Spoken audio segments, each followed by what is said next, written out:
அவன் கண்களை மூடினாலும் தூக்கம் வரவில்லை. திறந்தாலும் உலகம் தெளிவாக இல்லை. அவன் இருக்கும் இடம் எது என்று அவனுக்கே தெரியவில்லை. காற்றில் ஒரு ஈரம். அது உடலை தொடவில்லை. நேரடியாக நினைவுகளை தொடுகிறது. அந்த ஈரத்துக்குள்தான் அவன் அந்த வீட்டை காண்கிறான். சாதாரணமான அமைதியான வீடு. ஆனால் ஜன்னல் மட்டும் விசித்திரம். கண்ணாடியில் மழைத்துளிகள் மெதுவாக வழிகின்றன. அவற்றை கவனித்துக் கொண்டிருக்கிறாள் அவள். முகத்தில் ஒரு சிரிப்பு. மகிழ்ச்சி என்று சொல்ல முடியாத சிரிப்பு.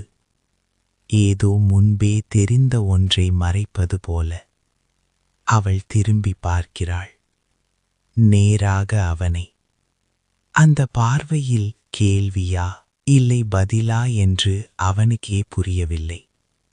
பேச நினைக்கிறான். உதடுகள் அசையவில்லை. அவள் கதவை சற்றே திறக்கிறாள். அந்த திறப்பு அழைப்பா இல்லை வலையா என்று அவன் அறியவில்லை. ஆனால் அந்த நொடியில் அவன் மனதில் ஒரு விஷயம் மட்டும் உறுதியாகிறது. அவள் அவனை பார்த்தது இது முதல் முறை அல்ல. அவள் அவனை முன்பே அறிந்திருந்தால். இந்த எண்ணம் முடிவடையும் முன் அவன் கண்கள் திறக்கின்றன.